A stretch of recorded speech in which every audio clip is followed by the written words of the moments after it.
Hello everyone, welcome to the session. आज हम discuss करने जा रहे हैं सीबीएसई ग्रेड 11th की पॉलिटिकल साइंस। बुक का नाम है पॉलिटिकल थ्योरी और उसका 6th चैप्टर सिटीजनशिप, उसकी हम समरी डिस्कस कर रहे हैं। तो चलिए शुरू करते हैं।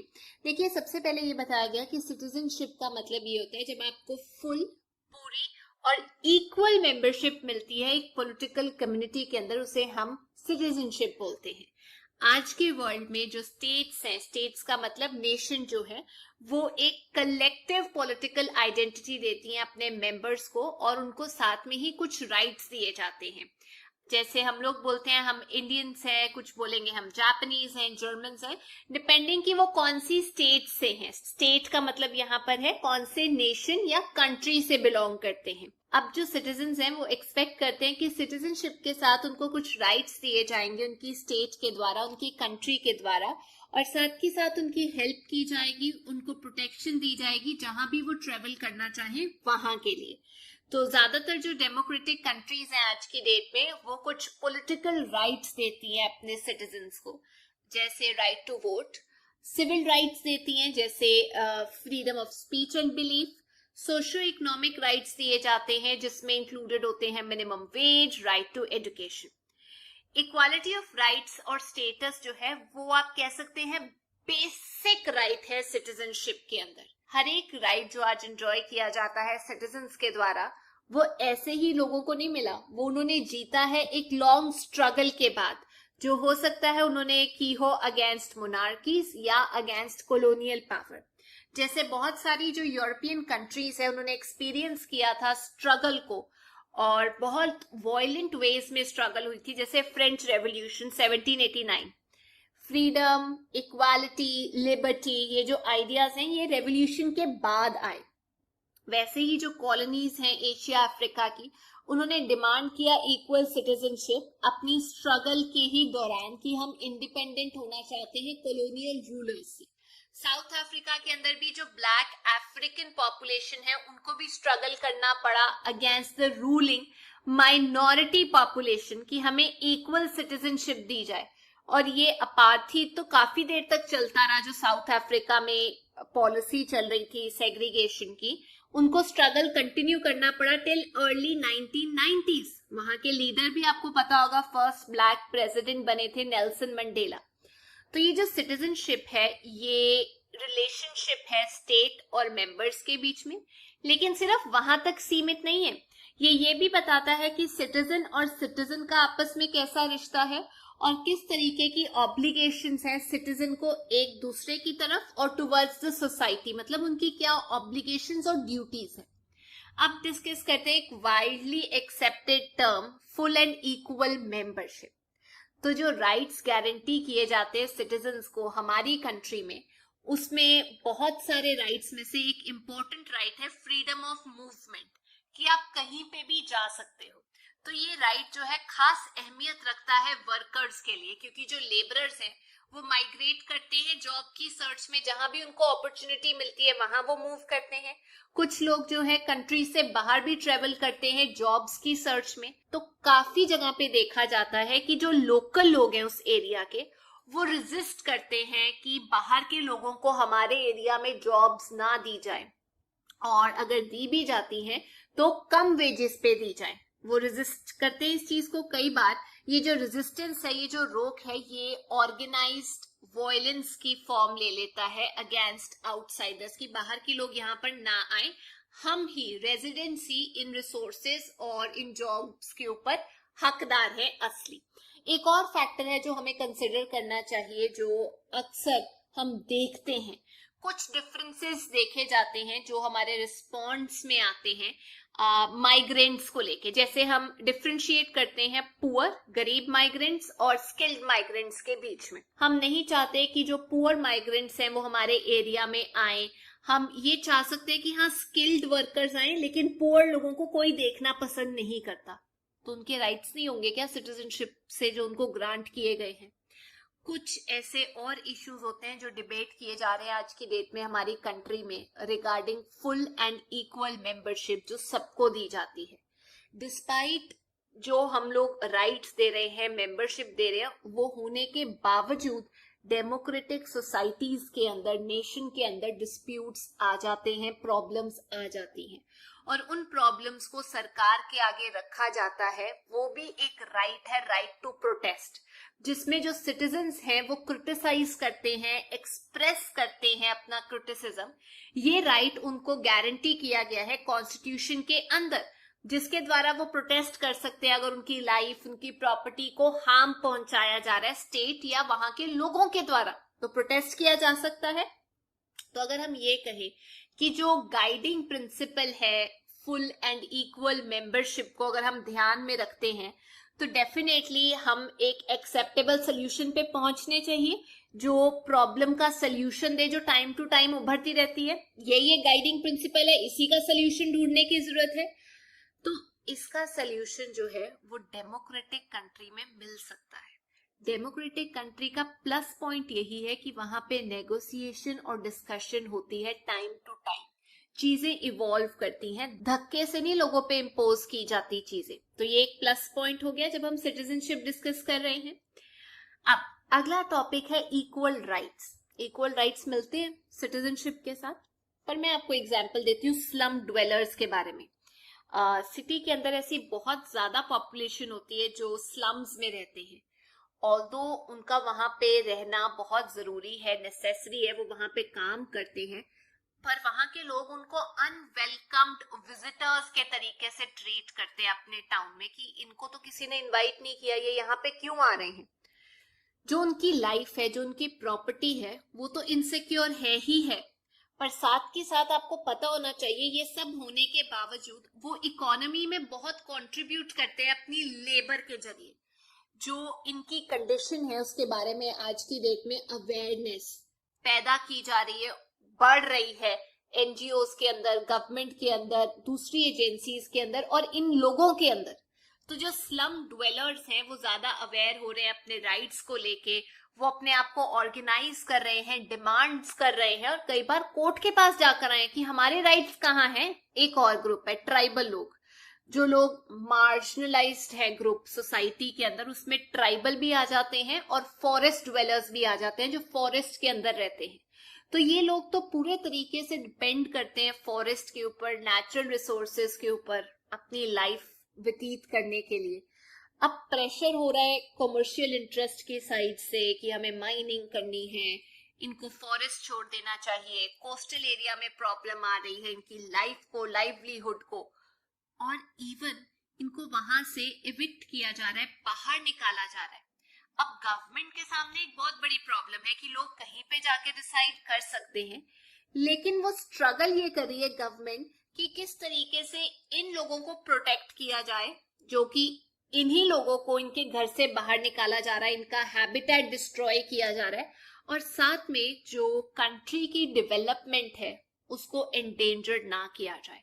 तो एक साइड पे इनके राइट्स और एक साइड पे कंट्री की डेवलपमेंट है कि नहीं, बड़ा डिलेमा। अब बात करते हैं कॉम्प्लेक्स इक्वल राइट्स के बारे में।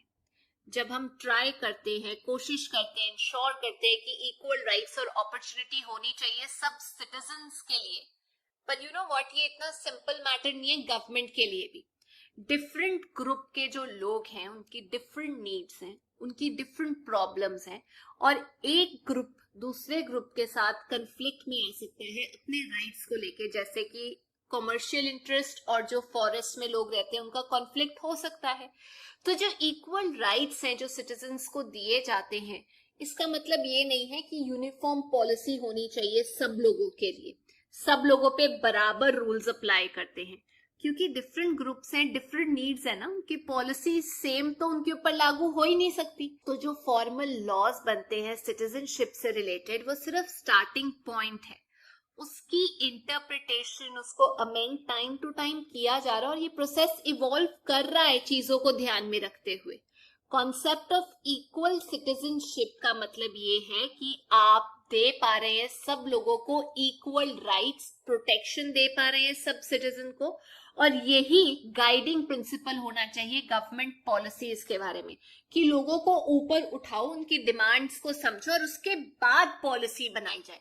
उसे हम कह सकते हैं कि हाँ, आप असल में लोगों को इक्वल राइट्स दे रहे हो, इक्वल प्रोटेक्शन दे रहे हो।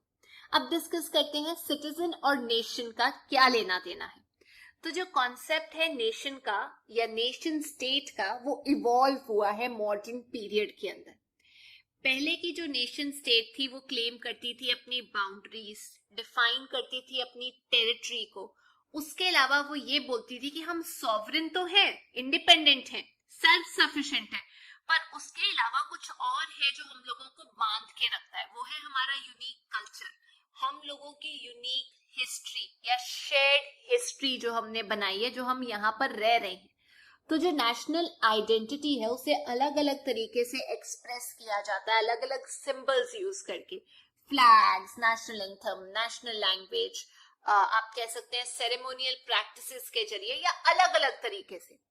ज्यादातर जो मॉडर्न स्टेट्स हैं वो इंक्लूड करती हैं आज की डेट में अलग अलग तरीके के लोगों को, जिनका डिफरेंट रिलीजन होगा, लैंग्वेज होगा, कल्चरल ट्रेडिशन भी अलग होंगे। पर जब हम नेशनल आइडेंटिटी की बात करते हैं एक डेमोक्रेटिक स्टेट की, उसमें सब लोगों को जो सिटीजन है उनको प्रोवाइड किया जाता है पॉलिटिकल आइडेंटिटी, जो वो शेयर करते हैं as members of the state. Political identity होना जरूरी है। जो डेमोक्रेटिक स्टेट्स है वो यूजुअली डिफाइन करती है अपनी आइडेंटिटी को इस तरीके से कि जितना इंक्लूसिव हो सके, मतलब सब लोगों को एक आइडेंटिटी मिल सके उन्हीं के आइडेंटिटी से। अब मैं इसको ऐसे रख सकती हूँ कि किसी पे कोई चीज इम्पोज नहीं की जा सकती, लेकिन जो कंट्रीज हैं जब वो अपनी आइडेंटिटी को डिफाइन करती हैं, इससे जो सिटीजन्स हैं उनको आसानी हो जाती है अपने आप को आइडेंटिफाई करने के लिए, उस स्टेट से एसोसिएट करने के लिए कि वो उस कंट्री से बिलोंग करते हैं एज कंपेयर टू जो बाकी लोग हैं। अब जैसे फ्रांस का एग्जाम्पल है, तो फ्रांस जो कंट्री है वो क्लेम करती है कि हम एक सेकुलर कंट्री है, मतलब सारे धर्मों को रिस्पेक्ट करते हैं, और एक इंक्लूसिव कंट्री है, मतलब अलग अलग जगह से जो लोग हैं वो हमारे पास आए हुए हैं। सिर्फ यूरोपियन ओरिजिन के लोग नहीं है, बल्कि नॉर्थ अफ्रीका के लोग भी यहाँ पर रहते हैं। लेकिन उनकी जो नेशनल आइडेंटिटी है वो लोग वो देखते हैं कल्चर और लैंग्वेज के अंदर। तो लोगों को या सिटीजन्स को ये बोला जाता है कि आप पब्लिक स्फेयर के अंदर जो कल्चर है, जो लैंग्वेज है नेशन का, उसी में एसिमिलेट कीजिए। आप अपनी पर्सनल चीजें, पर्सनल बिलीफ और प्रैक्टिसेस प्राइवेट लाइफ में प्रैक्टिस कीजिए, वो बाहर मत लेके आइए। तो इसीलिए मुस्लिम्स जो हैं या सिख्स जो हैं, टाइम टू टाइम उनकी साइड से डिमांड आ रही है कि हमें टर्बन्स पहनने दिया जाए। मुस्लिम लोग चाहते हैं कि स्कार्फ पहनने दिया जाए। तो ये कॉन्फ्लिक्ट है, क्लियर नहीं है ना कि पब्लिक बाउंड्री कहाँ खत्म होती है और प्राइवेट बाउंड्री कहाँ शुरू होती है। तो जो रिलीजियस बिलीफ है वो अक्सर प्राइवेट स्फेयर के अंदर झलक ही जाती है, जिसकी वजह से जब वो पूरे तरीके से स्टेट एक्सेप्ट नहीं करता तो उन लोगों को लगता है कि वो मार्शनलाइज्ड है, उनको इग्नोर किया जा रहा है। जो क्राइटेरिया है सिटीजनशिप ग्रांट करने का न्यू एप्लीकेंट्स को, वो वेरी करता है country to country, state to state. कुछ कंट्रीज जैसे इजराइल और जर्मनी हो गए, वो इंपॉर्टेंट फैक्टर्स को क्राइटेरिया लेते हैं, जैसे रिलीजन हो गया, एथनिक ओरिजिन हो गया, उन लोगों को ज्यादा प्रायोरिटी देते हैं सिटीजनशिप देते हुए।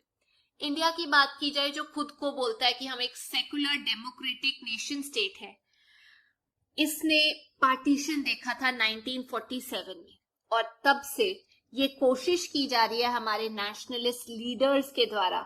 कॉन्स्टिट्यूशन में भी लिखा गया है कि डिफरेंट लोग जो डिफरेंट रिलीजन से हैं, रीजन से हैं, कल्चर से हैं, लैंग्वेज से हैं, उनको इकट्ठा करके रखा जाए। इंडियन कॉन्स्टिट्यूशन में भी अटेम्प्ट किया गया है कि ये अकोमोडेट किया जाए डाइवर्स सोसाइटी को। रिपब्लिक डे पे दिल्ली में ये सिंबलाइज किया जाता है, जिसमें अलग अलग तरीके के लोग जो हैं वो झांकियां लेकर आते हैं अपनी, वो अपना कल्चर दिखाना चाहते हैं। प्रोविजन दिया गया है सिटीजनशिप के अंदर, कॉन्स्टिट्यूशन के अंदर पार्ट 2 है जो सिटीजनशिप के साथ डील करता है, बट टाइम टू टाइम उसको चेंज किया गया है पार्लियामेंट के द्वारा। इंडिया में 5 तरीके से सिटीजनशिप मिलती है, बाय बर्थ, बाय डिसेंट कि आपके पेरेंट्स यहाँ के थे, आपका बर्थ हुआ है, बाय रजिस्ट्रेशन जिसमें कुछ साल आप इंडिया में रहते हैं और रजिस्टर कर लेते हैं, बाय नेचुरलाइजेशन के बहुत क्राइटेरिया हैं, अगर आपने किसी फील्ड में कोई मेजर आप कह सकते हैं नाम हासिल किया तो आपको सिटीजनशिप मिल जाती है, और 5वां बाय इंक्लूजन ऑफ टेरिटरी, कोई पार्ट जो इंडिया का हिस्सा नहीं था, जब वो इंडिया का हिस्सा बन जाता है तो लोग ऑटोमेटिकली सिटीजन बन जाएंगे। तो एक प्रोविजन है कि जो स्टेट है, जो कंट्री है, वो डिस्क्रिमिनेट नहीं करेगा लोगों को, सिटीजन्स को, किसी भी ग्राउंड पे, religion, caste, race, sex, place of birth, किसी ग्राउंड पे डिफरेंशिएट नहीं करेगा। इनफैक्ट प्रोविजन बनाए गए हैं कि जो रिलीजियस और लिंग्विस्टिक माइनॉरिटीज है उनको प्रोटेक्ट किया जाए। हाउएवर, इतने प्रोविजंस होने के बाद, इंक्लूसिव प्रोविजंस होने के बाद स्ट्रगल्स होती हैं, कंट्रोवर्सीज होती हैं। जैसे हम देखते हैं विमेन मूवमेंट्स होती हैं, दलित मूवमेंट होती है, वो लोग मूवमेंट लेकर आते हैं जिनको डिस्प्लेस किया जाता है प्रोजेक्ट्स के तहत।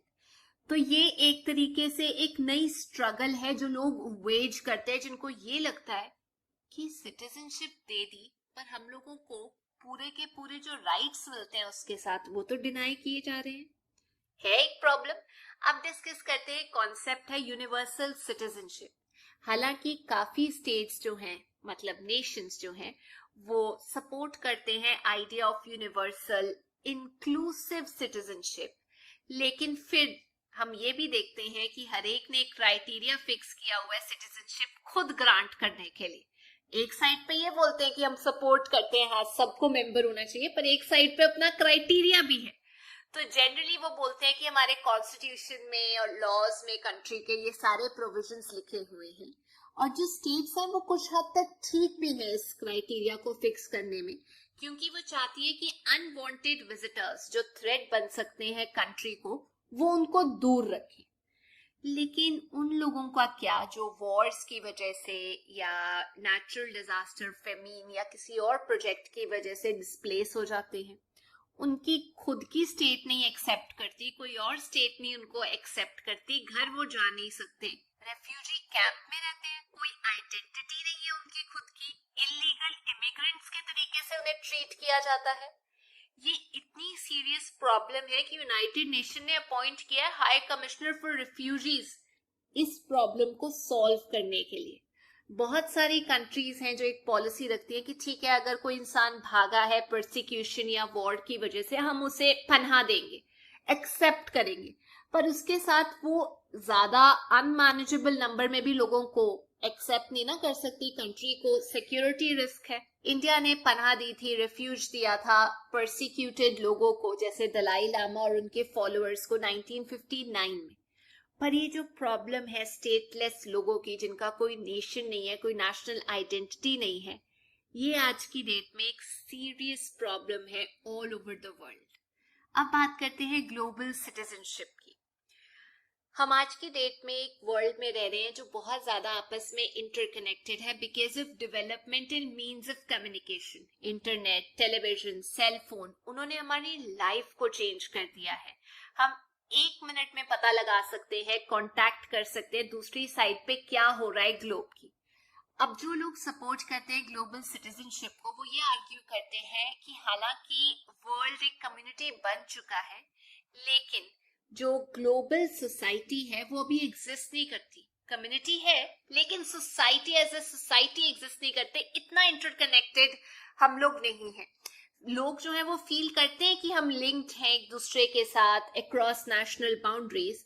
वो हेल्प भी करते हैं लोगों की, जो जैसे हमने देखा सुनामी आया तो विक्टिम्स को हेल्प किया गया, अगर कोई और कैलेमिटी आती है तो डेफिनेटली एक हेल्प आती है, जो एक साइन है कि ग्लोबल सोसाइटी जो है वो उभर रही है। अब देयर इज अ डिफरेंस जब हम सोसाइटी और कम्युनिटी की बात करते हैं। सोसाइटी में हम ये कह सकते हैं कुछ लोग जो रहते हैं उनकी कॉमन टेरिटरी होती है, कल्चर होता है, वो एक दूसरे से इंटरैक्ट करते हैं, और ये जो इंटरैक्शन है मेंबर्स के बीच में, ये एक कोर एलिमेंट है जो डिटरमाइन करता है कि वो कितने ज्यादा कनेक्टेड हैं। लेकिन अगर हम कम्युनिटी की बात करें तो उसमें जो लोग हैं वो सेम प्लेस पे रह सकते हैं, उनके अंदर कुछ कॉमन कैरेक्टरिस्टिक्स हो सकते हैं, लेकिन जो उनके अंदर आप कह सकते हैं इंटरैक्शन होता है वो इनवॉलेंट्री होता है, वो मतलब विलिंगली वो इंटरैक्शन नहीं करते। तो हम अभी कम्युनिटी के स्टेज पे पहुंचे हैं जो एक बड़ा ग्रुप है, सोसाइटी जो एक स्मॉलर ग्रुप है, वहां हमें अभी पहुंचना है उस लेवल पे। तो डेफिनेटली हम सोसाइटी की तरफ को जा रहे हैं अगर हम ये देखें कि हम कितना कंसर्न हो जाते हैं जब बाहर के किसी भी कंट्री में कुछ भी होता है। तो ये जो नोशन है ग्लोबल सिटीजनशिप का, ये डेफिनेटली आसान कर देगा उन लोगों की लाइफ और उन प्रॉब्लम से डील करना जो नेशनल बाउंड्रीज के क्रॉस इधर उधर जाते हैं, क्योंकि ना लोग एक दूसरे के साथ कोऑपरेट करेंगे, गवर्नमेंट एक दूसरे के साथ कोऑपरेट करेगी। तो ये जो कॉन्सेप्ट है ग्लोबल सिटीजनशिप का, ये हमें रिमाइंड करता है कि जो नेशनल सिटीजनशिप है उसे डेफिनेटली एक और लेयर की जरूरत है, उसे सप्लीमेंट करने की जरूरत है। पर वो सप्लीमेंट तभी किया जा सकता है जब हम अवेयरनेस पैदा करें लोगों के अंदर कि हम सब आपस में इंटरकनेक्टेड वर्ल्ड में रहते हैं और एक जरूरत है कि हम एक दूसरे के साथ जो लिंक्स हैं उनको स्ट्रेंथन करें। बेशक हम किसी भी पार्ट में रह रहे हो वर्ल्ड के और हम रेडी हो एक साथ काम करने के लिए, बेशक पीपल टू पीपल इंटरैक्शन हो या गवर्नमेंट टू गवर्नमेंट इंटरैक्शन हो अक्रॉस नेशनल बाउंड्रीज, तभी हम ये प्रॉब्लम का सोल्यूशन निकाल सकते हैं। तो ये थी आज की क्लास। आई होप आप लोगों को समरी समझ आ गई होगी। डिटेल में जाने के लिए जो बाकी डिस्क्रिप्शन है, बॉक्सेस में इंफॉर्मेशन होती है, आपको पूरी वीडियो देखनी पड़ेगी। पर अगर ये वीडियो अच्छी लगी तो please make sure you like, share and subscribe. I see you soon, till then take care, bye bye.